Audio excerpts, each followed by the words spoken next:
अस्सलामुअलैकुम नाज़रीन, JN news HD के साथ मैं हूं नाइला भट्टी। नजर डालते हैं आज की अहम खबरों पर। खबर शामिल करते हैं ब्यूरो चीफ मेलसी हाजी मोहम्मद वारिस सईदी की रिपोर्ट के मुताबिक मेलसी में निकासी आब की बदतरीन सूरत हाल ने शहरियों को घरों तक महसूर कर दिया है।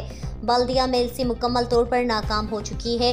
शहर तमाम सड़कों पर सीवरेज का गंदा पानी तालाब का मंजर पेश कर रहा है। शहर की बेशतर जामिया मसाजिद वीरान है। नमाजियों को शदीद मुश्किलात मस्जिद तक पहुँचना मुहाल है। शहरियों ने बार बार असिस्टेंट कमिश्नर को दरख्वास्तें दी मगर कुछ सुनवाई ना हुई। गंदे पानी से वबाई अमराज फूटने पर बच्चे बीमार हैं। कारोबार जिंदगी मुअत्तल होकर रह गया।